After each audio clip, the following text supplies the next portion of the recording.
Jesus கிரைஸ்டுடைய காலம் 2000 வருஷம். இயேசு கிறிஸ்து அவர்களுடைய காலம். அதற்கு முன்பு 3000 ஆண்டுகளுக்கு முன்பு துபை இருந்தது. ஒரு சிறிய அரபியர்களை கொண்ட ஒரு மீனவ கிராமம் தான் துபை. இன்று உலக வரைபடத்தில் இன்னைக்கு பெரிய அளவில் அறியப்பட்ட நகரங்களில் ஒன்றாக எப்படி மாறினது?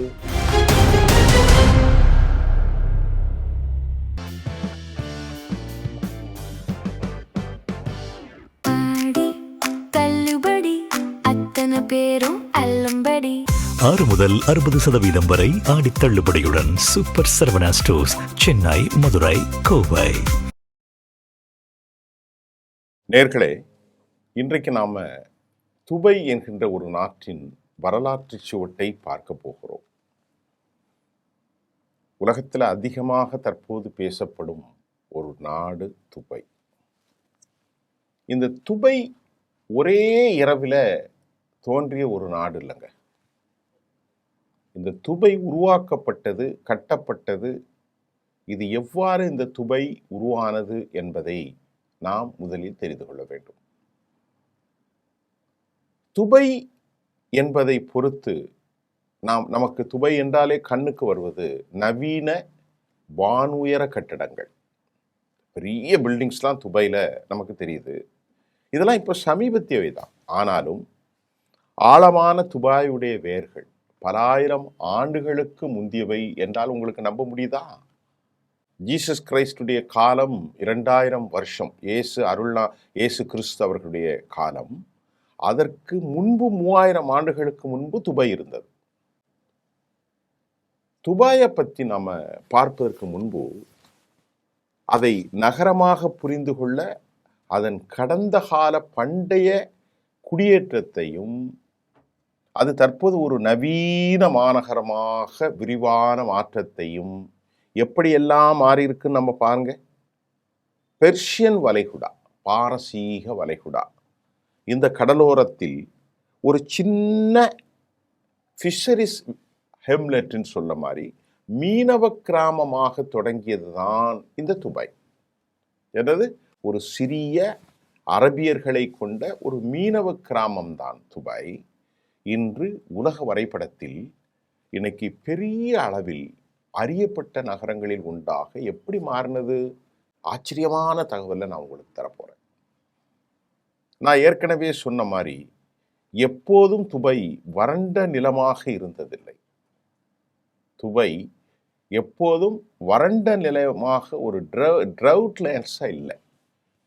கிறிஸ்துவுக்கு முன்னால் 3000 ஆண்டுகளுக்கு முன்பு, 5000 வருஷம் இன்னையிலிருந்து, கிறிஸ்துவுக்கு முன்பு 3000 ஆண்டு வாக்கில் இந்த துபை நிலப்பகுதி இன்னைக்கு இருக்க, இது ஒரு சதுப்பு நில காடுகளாக இருந்தது. இதுல மக்கள் வாழ்வதற்கு ஏற்ற நிலப்பரப்பாக பின்பு மாறிய போது தொடக்க காலத்தில் இருந்த பல சமூகங்கள், அதாவது ட்ரைபல் கம்யூனிட்டிகள் இங்கு வந்தார்கள்.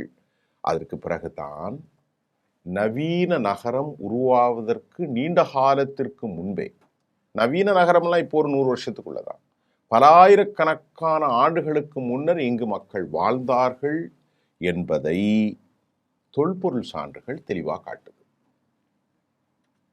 60களுக்கு பின்புதான், ஒரு 50 வருஷம் 60 வருஷத்துக்குள்ளதான் துபாய்.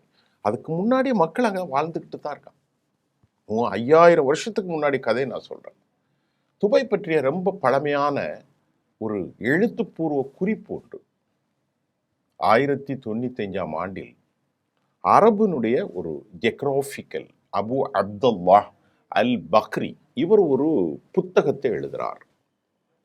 இவருடைய அந்த பதிவுரையில் அந்த குடியேற்றம் அந்த காலத்தில் ரொம்ப சின்ன குடியேற்றமாகவும், அந்த மக்கள் பாரசீக வளைகுடாவிலிருந்து மத்திய கிழக்கு முழுவதுமான ஒரு பிராந்திய வர்த்தக பாதைகளோடு துபையில நெருக்கமாக இருந்ததாக, பாய்மர கப்பல் அப்படியெல்லாம் இருந்திருக்கிறார்கள். இது ஒரு 1000-2000 வருஷத்துக்கு முன்னாடி நடந்திருக்கலாம். 1833ஆம் ஆண்டில் இப்ப 33 933, ஒரு 200 வருஷத்துக்கு முன்னாடி, கிட்டத்தட்ட ஒரு 180 வருஷத்துக்கு முன்னாடி அல்பு பாலாஷா என்கின்ற ஒரு ட்ரைபல் பீப்புள், பழங்குடி இவங்க அபுதாபியை விட்டு வெளியேறி, அபுதாபின்னா பக்கத்துல,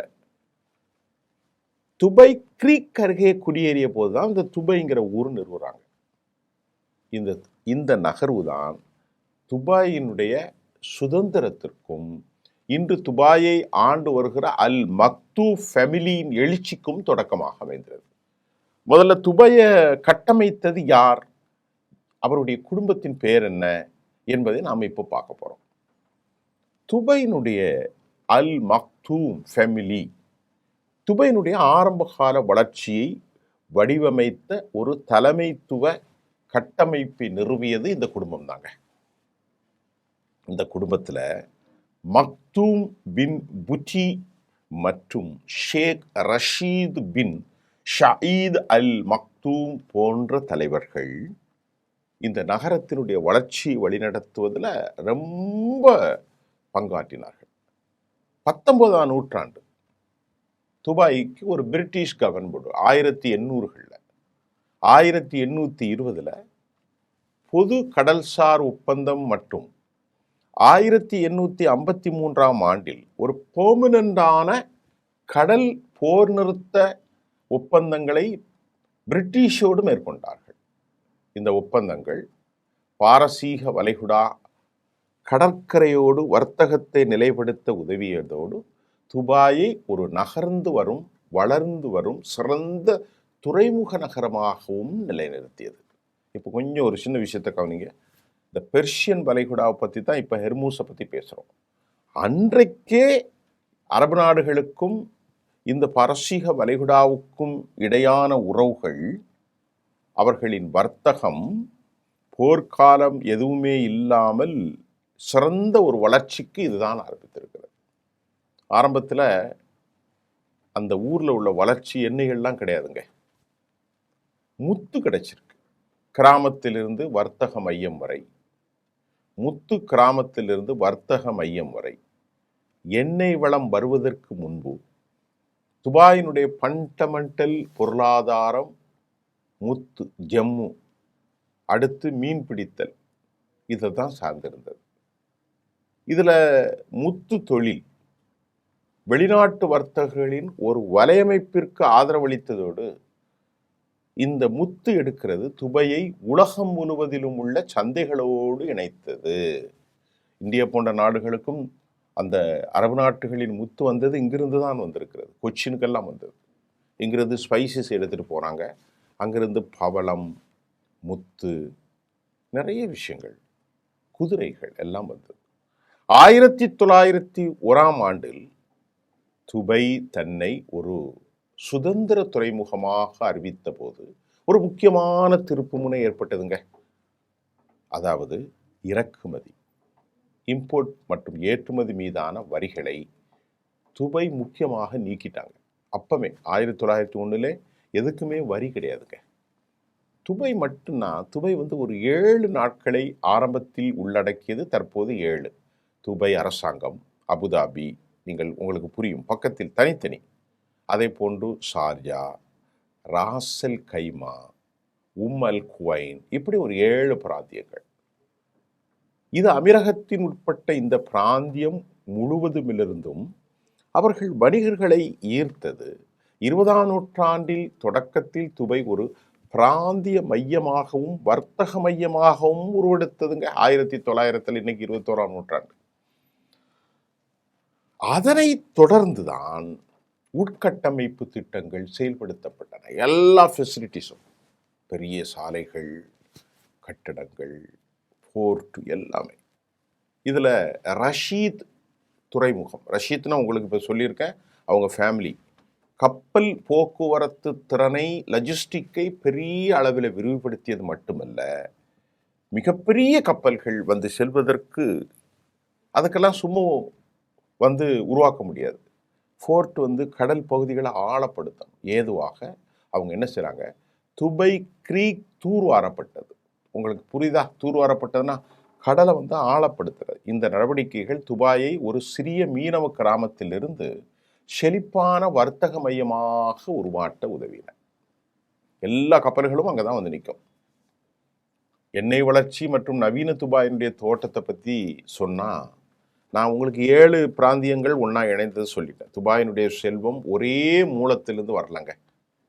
அவங்களுக்கு ஒரு மூலத்தில் கிடையாது. இன்னைக்கு இருக்கிற துபாயில் பெரிய எண்ணெய் வளம் எதுவும் இல்லை. இந்த பூமியில் நான் சொல்கிறேன், இந்த துபாயில் அபுதாபி யுஏஇக்குள்ளே வருது, அங்கிருந்து தான் அவர்களுக்கு எண்ணெய் கிடைக்கிறது. மாறாக துபாயின் செல்வம் ஒரே மூலத்திலிருந்து வரவில்லை. மாறாக விரைவான வளர்ச்சிக்கு நிதியளிக்க ஆரம்ப காலத்தில் எண்ணெய் வருவாயை அவங்க பயன்படுத்திய பின்னர் அந்நகரம் கொஞ்சம் எண்ணெய் வருவாய் வந்தது, அதை பயன்படுத்தி உலகளாகிய வர்த்தம், இன்டர்நேஷ்னல் ட்ரேடு, அதை மாதிரி டிராவலர்ஸ், சுற்றுலா, அதை போன்று ஃபினான்ஸ் செக்டோரியல், அதனை அடுத்து விமான போக்குவரத்து, இன்டர்நேஷ்னல் லெவலில் இன்னைக்கு துபாய்க்கு தான் இந்தியாவிலேருந்தே ஒரு நாளைக்கு எவ்வளோ விமானம் போகுது, மற்றும் சொத்து மேம்பாடு, ரியல் எஸ்டேட், இதையெல்லாம் அடிப்படையாக கொண்டு ஒரு ப்ளூரலிஸ்டிக்ஸ்ன்னு சொல்கிறது எக்கனாமி பேக்கேஜஸ், சோகால் ப்ளூரலிஸ்டிக் எல்லாம் இருக்கும்.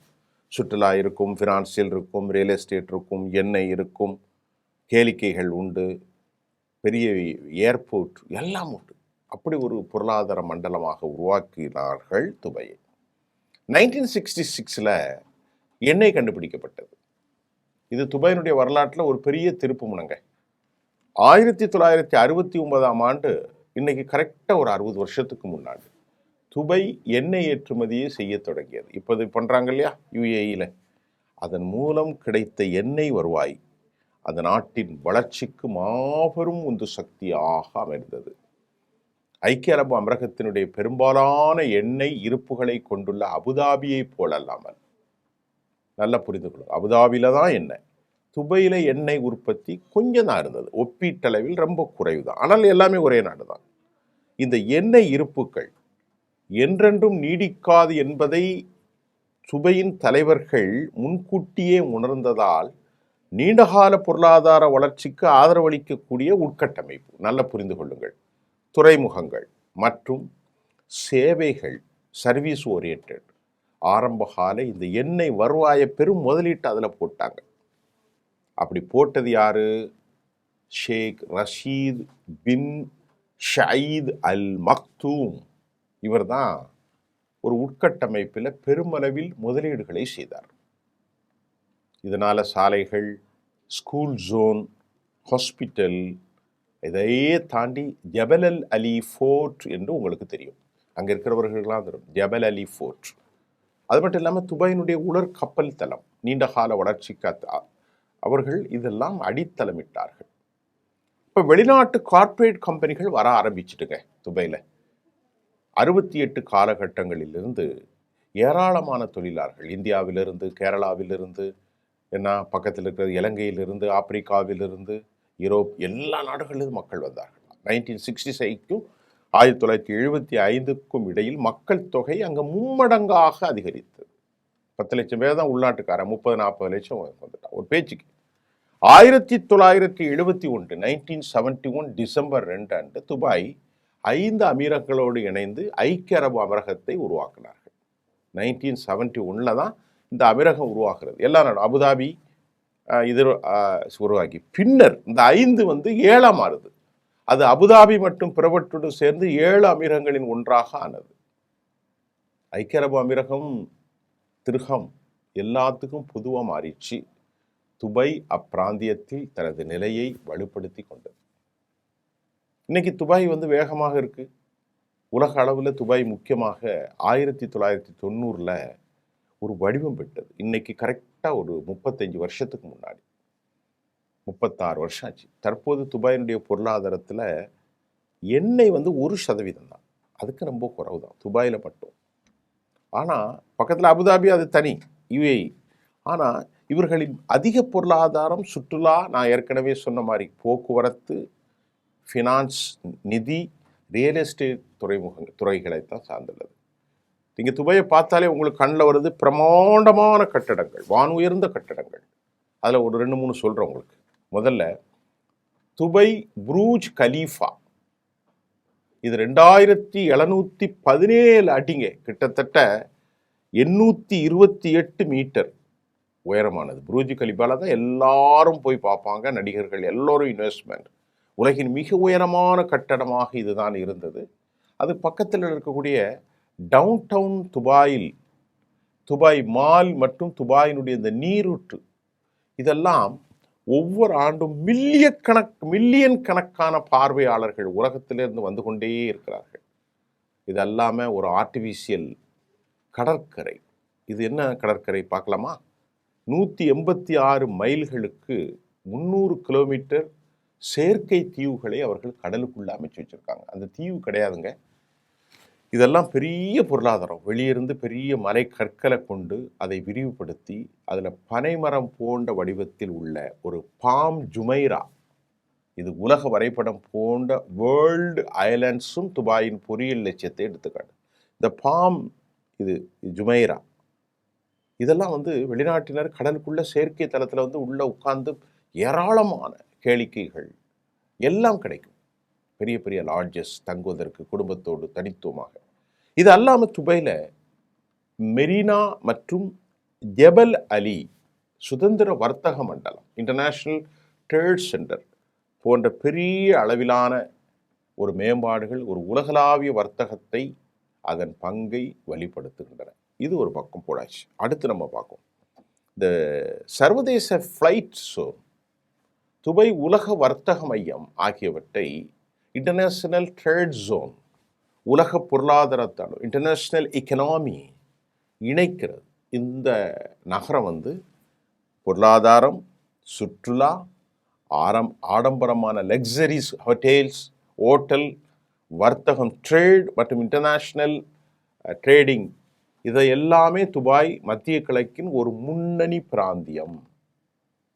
அது மட்டும் இல்லைங்க, நிதி சேவைகள் இருக்கு பாருங்க. துபாய் மத்திய கிழக்கில் ஒரு முக்கிய நகரமாக வளர்ந்துள்ளது. துபாயினுடைய சர்வதேச நிதி மையம் துபாய் இன்டர்நேஷ்னல் ஃபினான்சியல் கவுன்சில், இதுக்கு பேர் DIFC, Dubai international financial commission.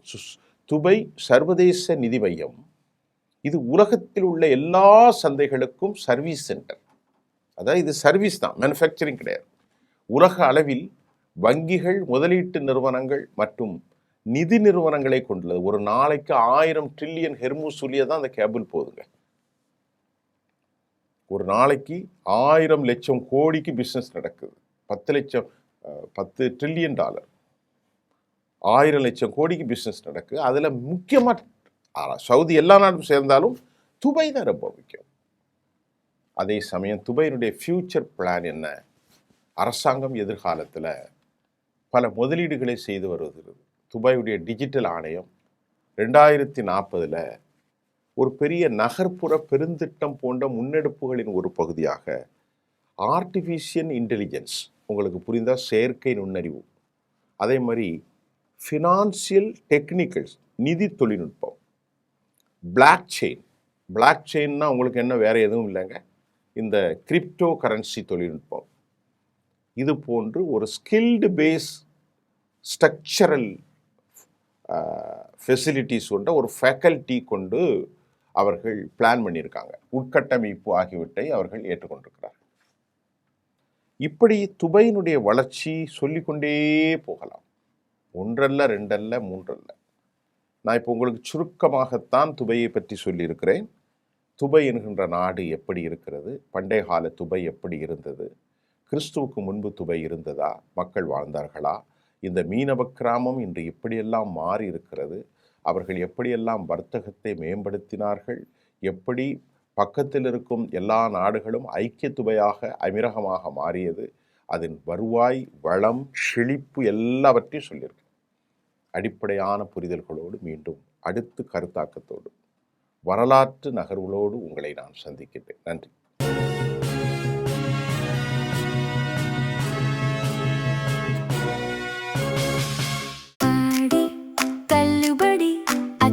பேரும் அல்லம்படி 6 முதல் 60% வரை ஆடி தள்ளுபடியுடன் சூப்பர் சரவணா ஸ்டோர்ஸ், சென்னை, மதுரை, கோவை.